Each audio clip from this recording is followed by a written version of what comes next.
저는 오늘 사도행전 2장 성령 강림의 이 본문 내용을 가지고 성령이 오신 이유에 대해서 여러분과 함께 살펴보려고 합니다. 좀 더 정확하게 표현하면 하나님께서 인간들에게 성령을 보내주신 이유가 어디에 있을까? 그 부분을 함께 살펴보기 원합니다.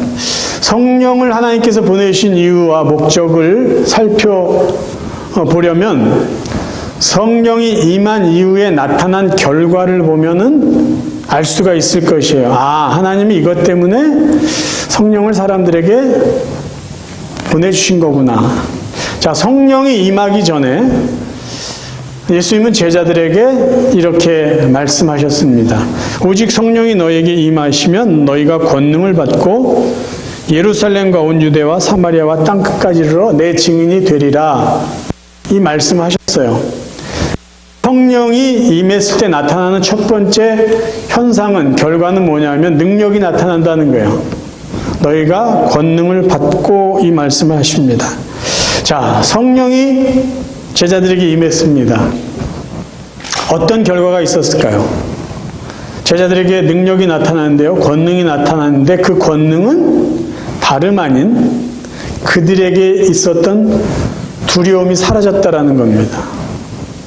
성령이 임하기 전에 제자들의 모습은요, 죽음에 대한 두려움이 가장 컸어요. 사실 제자들이 갖고 있었던 죽음에 대한 두려움은 모든 인간들이 갖고 있는 두려움의 궁극적인 모습입니다. 그러니까 죽고 싶지 않아서 예수님이 로마 군인들에게 잡힐 때 제자들은 도망쳤어요. 심지어 어떤 제자는 벌거벗은 채로 도망했다고 성경에 기록되어 있습니다. 얼마나 급했는지 몰라요. 그리고 베드로는 너 예수님과 함께 다녔던 사람이지 예수님의 제자지라는 그 질문에 모른다고 부인했어요. 왜냐하면 그렇다라고 이야기하면 예수님처럼 자기도 잡혀서 죽을지 모르겠다라는 두려움 때문이죠. 그래서 부활하신 예수님을 제자들이 분명히 만났음에도 불구하고 그들은 죽고 싶지 않아서 모여서 숨어서 그렇게 지내오고 있었어요. 근데 성령의 강림을 경험한 제자들의 모습 속에는요, 더 이상 두려움이 없습니다. 죽음에 대한 두려움이 사라졌어요. 그 대표적인 예가 사도행전 4장에 나옵니다.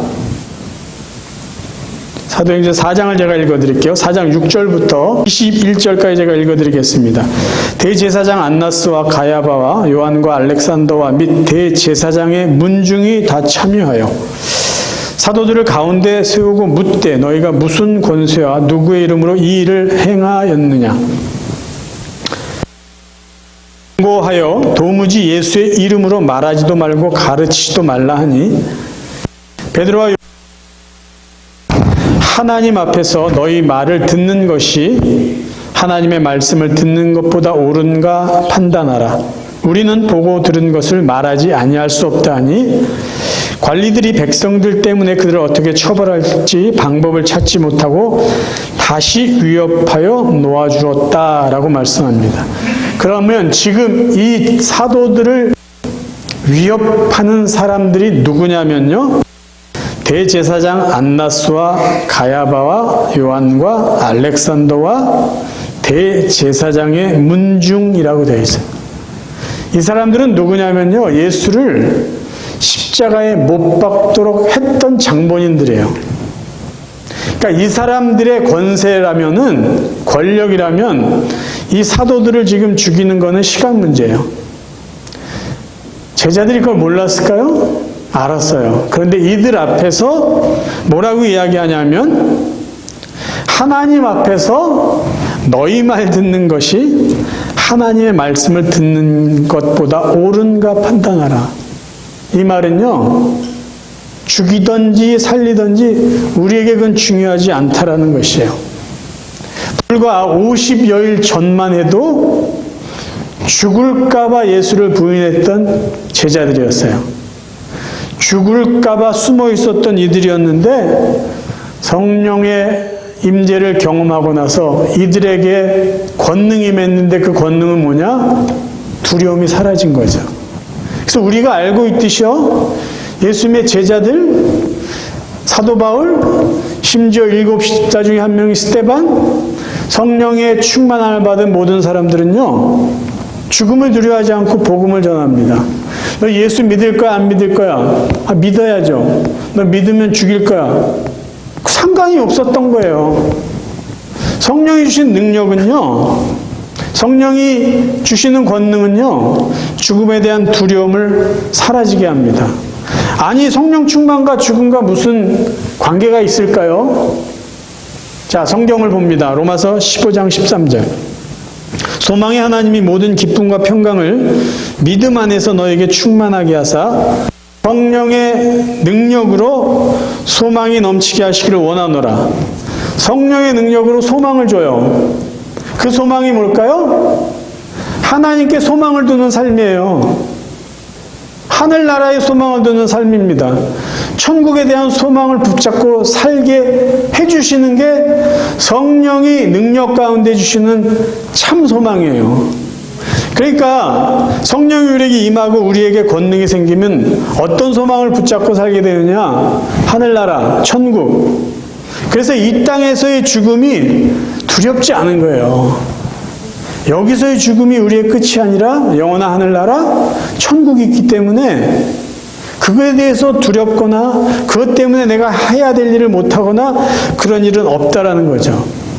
여러분 생각해 보세요. 우리 마음속에 성령 하나님이 늘 함께 계시다. 나는 이 하나님과 영원히 살 것이다라는 분명한 믿음과 고백이 있다면 우리 안에 죽음의 두려움이 우리의 삶을 짓누르고 있을까요? 절대 그럴 수 없습니다. 여러분 혹시 삶에 두려움이 있다, 죽음의 공포가 있다, 그렇다면요, 성령 충만을 사모하세요. 예수님이 이렇게 말씀하셨어요. 내일 일을 염려하지 말라라고 그랬어요. 이 내일이라는 시간은요, 미지의 시간이니까 사람들의 두려움의 대상이에요. 그래서 내일은 도대체 내가 어떻게 살 것인가? 내일 내가 뭘 먹고 살 것인가? 내일은 어떤 일이 벌어질까에 대한 두려움이 모든 인간에게 존재하고 있는데 예수님은 내일 일을 염려하지 말라고 그랬어요. 왜 그랬을까요? 내일 일을 염려하지 않을 분명한 이유는요, 하나님이 이미 내일 계시기 때문이에요. 그러니까 우리가 내일이라는 미지의 세계로 이렇게 나아갈 때 이미 하나님이 거기 계신 거예요. 왜요? 하나님이 시간의 창조주니까 과거, 현재, 미래에 공존하신 분 아니에요? 나는 불안해서 내일이라는 시간 속에 두려움을 갖고 갈지 모르지만 이미 하나님은 거기서 우리를 기다리고 계세요. 그러니까 우리가 내일을 염려할 이유가 뭐가 있냐고요. 하나님이 지금도 나와 함께 하시고 우리의 두려움의 시간일지 모르는 그 내일도 함께하고 계시니까 두려울 이유가 없는 거예요.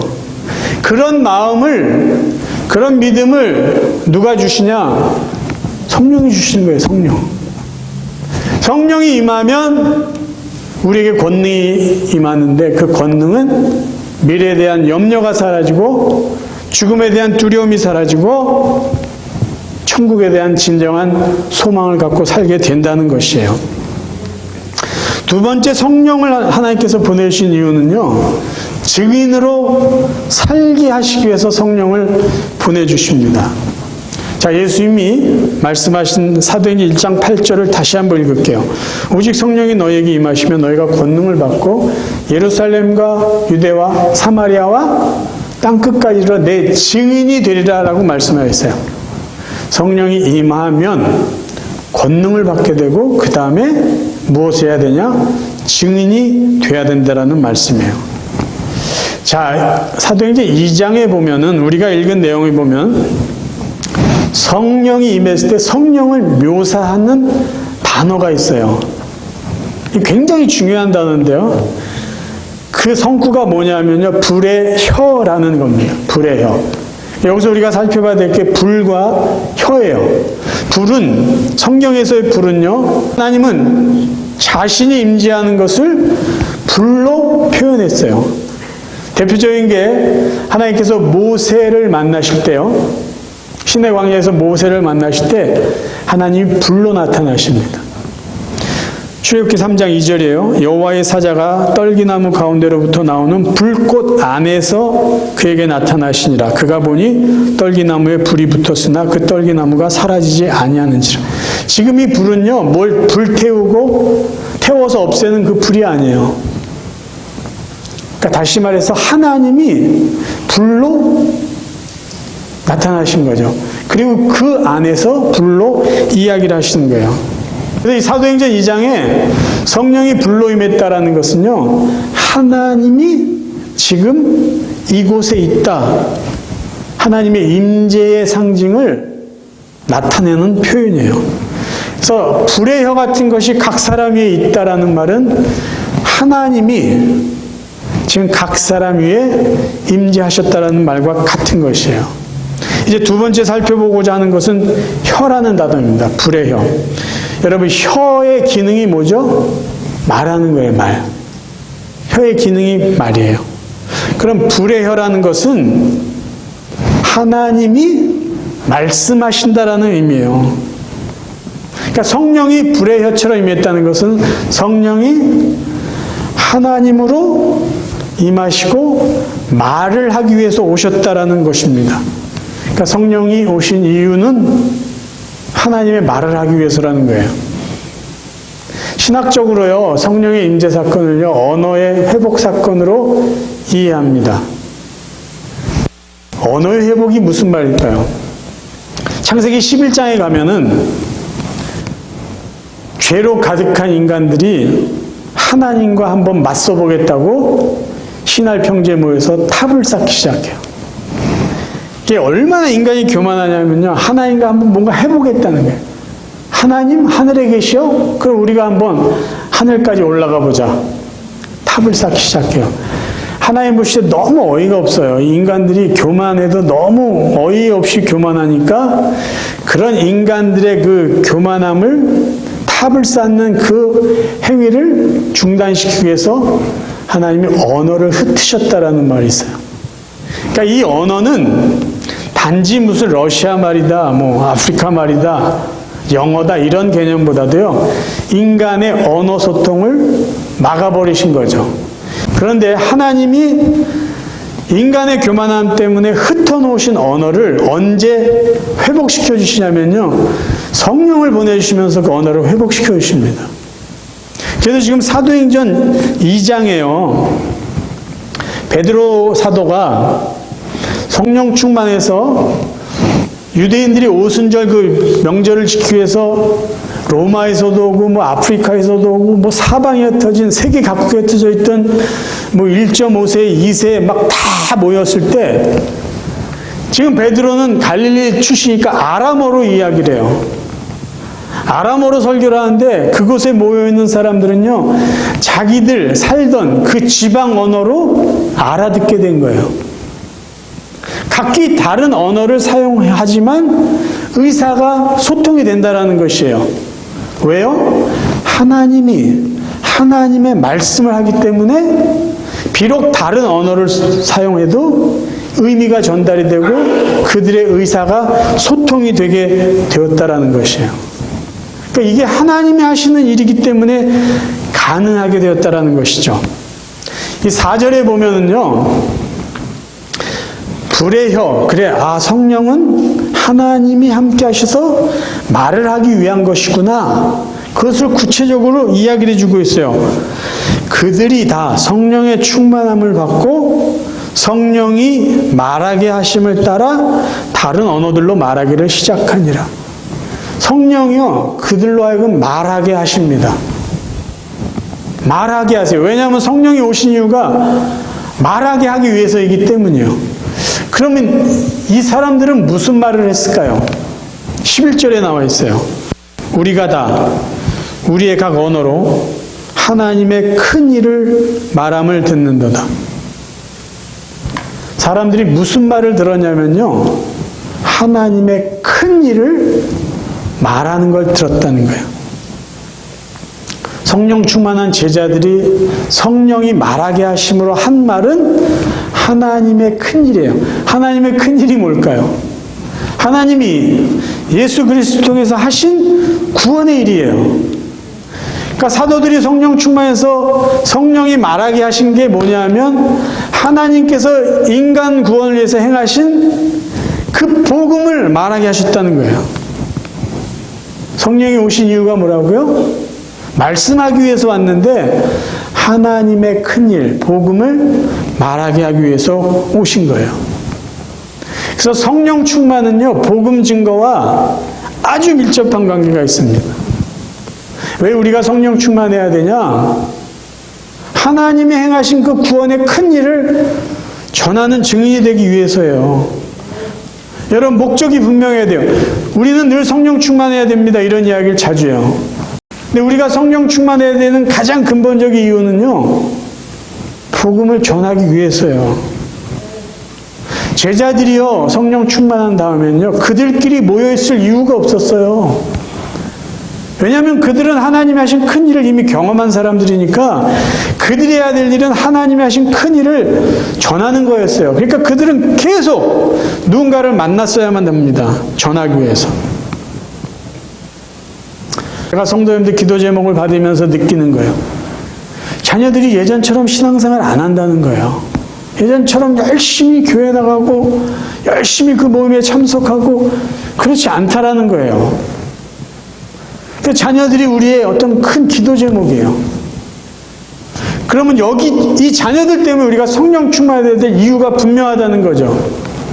왜요? 그 자녀들에게, 하나님이 나에게 주신 자녀들에게 복음을 다시 전해야 되기 때문에 하나님이 나에게 행하신, 내 자녀들 위해서 행하신 그 큰 일을 전하고 가르치고 내 삶을 통해서 보여줘야 되기 때문에 나는 성령 충만해야 된다는 것이에요. 누가 알아서 하겠지. 누군가 해주면 정말 고맙겠지만 우리도 해야 되잖아요. 그러니까 내가 성령 충만해야 돼요. 내가 성령 충만해야 돼.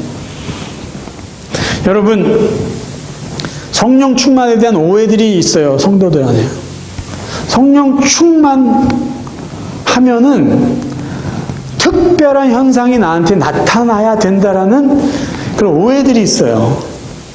가지고 성령 충만하면 막 방언이 터져 나와야 되고, 막 바람이 막 왔다 갔다 불어야 되고, 약간 몸이 붕 떠야 되고, 뭐 이런 게 있어야 되나, 뭐 좀 쓰러졌다 일어나야 되나, 그런 오해들이 있어요.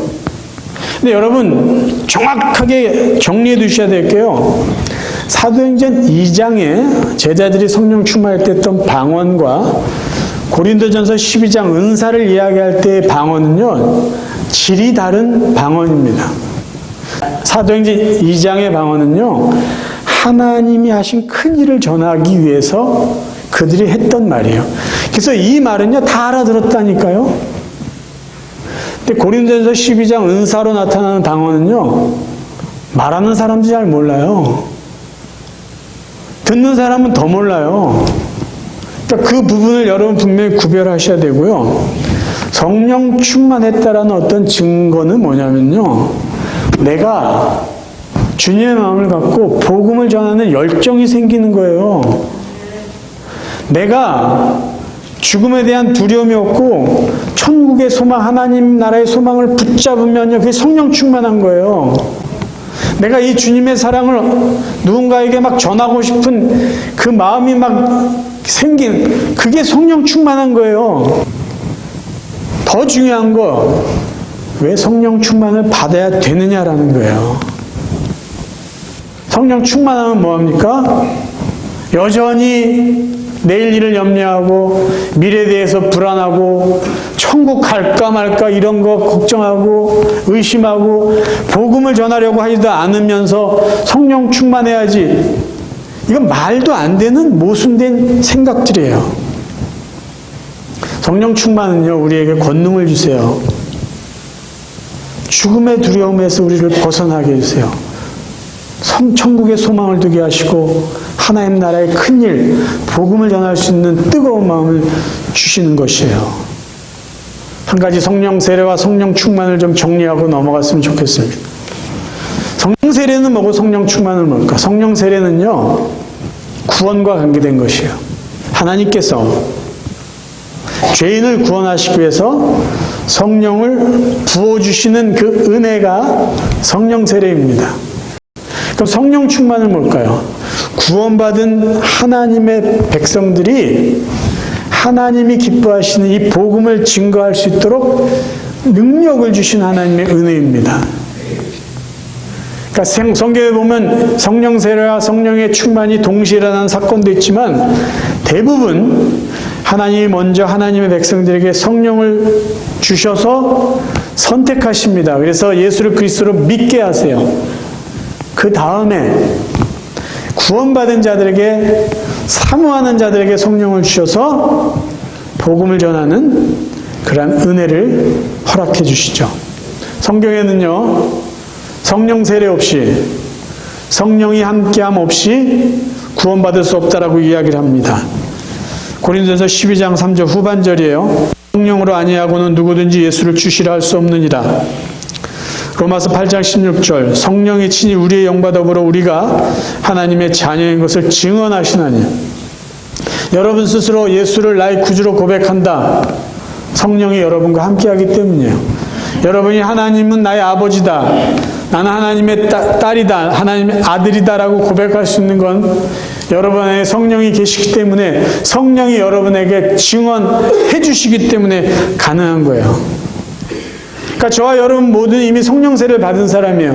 그래서 우리에게 필요한 것은요, 성령 충만이에요. 왜요?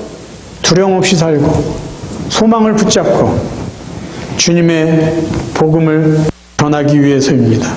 그럼 어떻게 해야 우리가 성령 충만함을 받을 수 있을까요? 이 놀라운 은혜예요, 이게. 기도하면 주신대요, 기도하면. 여러분 놀랍지 않습니까? 기도하면 주신다고 약속하셨어요. 너희가 악할지라도 좋은 것을 자식에게 줄 줄 알거든 하물며 너희 하늘 아버지께서 구하는 자에게 성령을 주시지 않겠느냐. 여러분 정말 성령 충만하게 원하시면요, 성령을 사모하면서 기도하세요. 성령이 우리 안에 계시죠. 그런데 성령 충만을 사모하며 기도한다는 건요, 성령이, 내 안에 계신 성령의 영이 나를 주장하게 만드는 거예요. 그런 기도를 하는 거예요. 그러니까 내가 이런저런 생각 때문에, 복잡한 것 때문에 낙심하고 염려하는 게 아니라 성령이 나를 주장하게 하셔서 성령이 주시는 은혜와 권능대로 살게 해 주옵소서. 그게 성령 충만을 사모하면서 기도하는 거예요. 그럴 때 우리가 두려움 없이 사는 거죠. 이 세상에서 당당하게 사는 거죠. 천국의 소망을 그래야 붙잡고 살 수 있는 거예요. 또 하나는요, 꾸준히 기도해야 됩니다. 우리는 너무 조급해요. 그리고 너무 감정적이에요. 여러분 지금 이 성령 충만을 받은 사람들이요, 구체적으로 말하면 120여 명이에요. 아마 그들이 오순절 모여서 이 절기를 지키려고 모였던 그곳과 120여 명이 모여서 기도했던 다락방이 멀지 않았던 것 같아요. 그래서 그들이 성령 충만 받고 막 합심해서 기도하고 뜨거웠을 때 모인 사람들이 그 소리를 들었던 거죠. 도대체 무슨 일이 있나 이제 찾아가고 뭐 이런 일들이 분명히 벌어졌을 거예요. 그러면 성경에서 말하는 이 120여 명이 함께 모여서 기도했다고 하는데 이들은 얼마 동안 기도했을까요? 정확하게 시간을 계산해 보면요, 최소한 10일 이상은 그들이 모여서 기도했습니다. 예수님이 잡히셔서 십자가에 못 박히신 때가 6월절이에요. 그러니까 6월절 전날 예수님이 잡히세요. 6월절이에요. 그 다음에 오순절은 6월절이 지난 50일째가 오순절입니다. 그러니까 유대인들은 그들이 아주 중요하게 지키는 3대 절기가 있었는데 그게 하나는 6월절이고요. 또 하나는 오순절이고 하나는 장막절이에요. 그러니까 6월절은 독립기념일과 같은 거고 오순절은 추수감사절과 같은 거예요. 그 다음에 장막절, 초막절이라고 그러는데 이거는 조상들이 애굽에서 나와서 광야에서 살았던 것들을 되새기면서 하는 그런 절기예요. 그러면 어쨌든 6월절을 지키고 나면 50일 후에 오순절을 지킵니다. 그래서 어떤 사람들은요, 아주 먼 나라에 사는 사람은 6월절 지키러 이 예루살렘 자기 고향에 왔다가 2달 가까이 거기에 머물기도 했습니다. 그러니까 그들에게 있어서 오순절은 중요한 절기예요. 하여간 50일의 시간이 필요한 거죠. 그럼 예수님이 잡히시고 십자가에 못 박혀 죽으시고 부활하신 다음에 우리가 아는 대로 40여일 동안 이 지상에 계셨어요. 그렇죠? 그리고 예수님은 승천하십니다. 그리고 오늘 우리가 읽은 대로 오순절 날이 이미 이르렀을 때 그들이 모여있고 기도할 때 성령이 임합니다. 그러니까 40일이 정도 지나고 예수님 안 계시고 내가 아버지께 약속한 것을 받기 위해서 너희들이 기도해라. 그러니까 적어도 10일은 그들이 함께 모여서 성령을 사모하면서 기도한 거예요. 여러분, 우리의 기도가요, 너무 조급해서도 안 되고 너무 즉흥적이어서도 안 돼요. 막 그냥 마음속에서 막 원하는 게 생기면요, 저희는 급하게 기도를 해요. 그리고 한두 번 기도해가지고 그 결과를 보기 원해요. 한 번만 더 해볼까? 근데 안 돼요. 그러면 뭐 이런저런 생각하고 포기해요. 그러다가 또 뭐 좀 조급한 마음이 들면 또 해요. 근데 사실 기도는요, 믿음으로 하는 거죠. 이 믿음으로 한다는 건요, 내가 원하는 시간 내에 이게 어떤 응답이 없더라도요, 하나님이 하실 걸 믿고 끝까지 그냥 하는 거예요. 끝까지. 이게 믿음의 기도입니다. 하나님이 왜 종종 저희들의 기도를 응답하시지 않는지 아세요? 자꾸 늦추시는지 아세요? 저는 이렇게 생각합니다. 그게 네가 정말 원하는 거냐? 그거 묻는다고 저는 생각을 해요. 너 그거 정말 원해? 그러면 여러분 정말 그 기도가 응답받기 원하면요, 시간의 문제가 아니에요. 계속 기도할 수밖에 없어요. 자식을 위해서 기도하는 분들은요, 10년이고 20년이고 계속합니다. 기도하는 과정에 응답되는 것도 있어요. 그러니까 나중에는요, 그 기도 그 자체가 응답이 중요한 게 아니라 그 기도 자체가 하나님과 함께하는 거기 때문에 그게 은혜가 되는 거죠. 정말 네가 응답받기 원하냐? 하나님 계속 물으시는 거죠. 근데 우리는요, 생각보다 그렇지 않은 게 많아요. 기도하고 어떨 땐 응답받았는데요, 그게 응답인지 모르는 이유가 있어요. 왠지 아세요? 내가 뭘 기도했는지 잊어버렸기 때문이에요. 우리는 그런 사람이에요. 그래서 정말 사모하는 기도라면요, 꾸준히 하셔야 됩니다. 꾸준히. 정성을 다해서. 그럴 때 그 기도가 응답될 때 정말로 감사하고 정말로 기뻐할 수 있어요. 말씀을 정리합니다. 여러분, 예수를 구주로 믿으시죠? 하나님 아버지로 고백하시죠? 여러분, 성령 세례 받으신 분이에요. 우리에게 필요한 건 뭘까요? 성령 충만한 거예요. 왜 성령 충만해야 됩니까? 선교주일에 저희들이 어떻게 하면 선교사로 살 것인가 다시 한번 결단할 수 있길 바라요. 성령 충만하면 우리도 이 시대에 복음을 전하는, 죽음을 두려워하지 않는, 천국의 소망을 두며 예수 그리스도의 복음을 증거하며 사는 사도로서 살아갈 수 있을 것이에요. 그러한 삶이 저희 모두에게 있기를 주님의 이름으로 축원합니다.